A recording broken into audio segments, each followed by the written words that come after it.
Welcome to A Step Ahead, the program that helps ordinary people to get out of their comfort zone and do something that is exciting, satisfying, and memorable. Something that will change their entire life onwards. I'm your host, Vinod Maverick Kaul. Today we visit Dr. Aditya Vij, a learned academician. But that is not the side that we will explore today.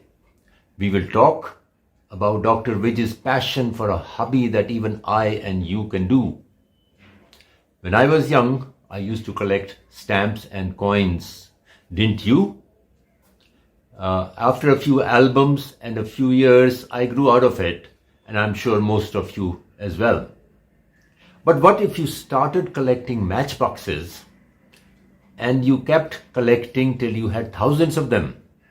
Then you turned to tin boxes, cameras, wall clocks, even motor cars. And still you didn't stop. What if you filled your entire house with your collections? Of course, over the objections of your family members. You have the picture now. So we'll have a fascinating meeting today, and over to Dr. Aditya Vij.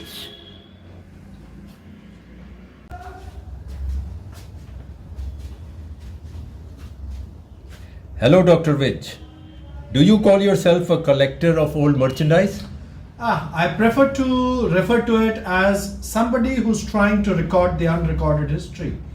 I prefer to do it by putting together products which perhaps never got a platform of recognition. I try and restore a lot of unwritten history, an antiquarian to be more precise. How did you start, Dr. Vij? What inspired you? I think it just got the bug. While I was a kid, my dad took me along collecting matchboxes from the roads because he said they were a piece of art. That whole fancy of looking at different kind of matchboxes, the designs it had, and the representation of the era it had has taken me through over the last 4 decades. And from one product to the other product, the journey has been an ongoing journey, and I love collecting and gathering and discovering new things every day of my life. Very good. Can we see some of your collection? So here we are. People have a wall clock. I have some clock walls. Let me show you around.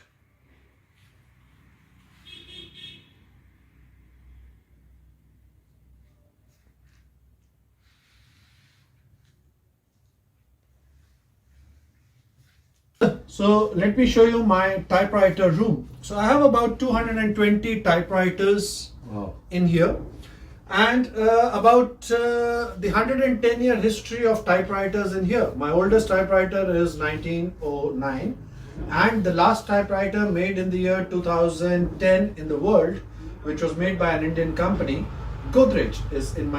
Let me show you my vintage camera collection, sir. We have about 1100 odd vintage cameras in here, and we have about 140-year history of the cameras which are here.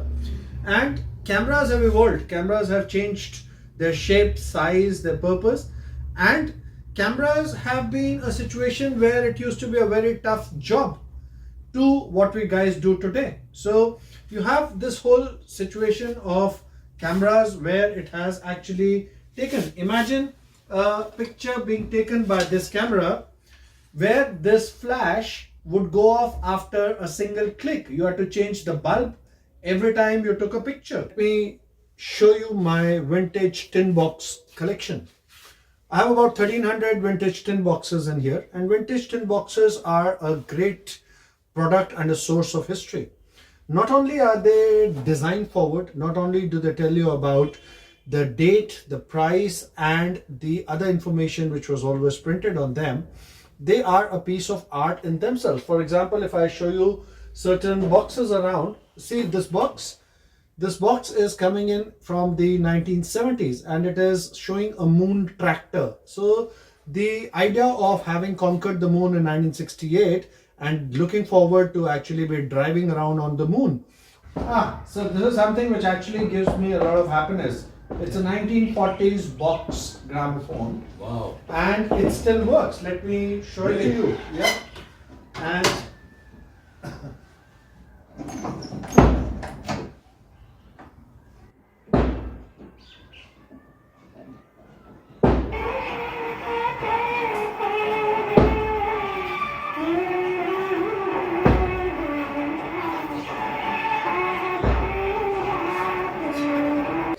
Do you think all of us have a collector in ourselves? all of us are born collectors. We collect Really? different things. Ah. People collect clothes, people collect shoes. But I think one must collect something which actually leaves a lot of interest and a lot of learning for the others around. So, audience, let's learn something from Dr. Rich. You can be a collector today. What's stopping you?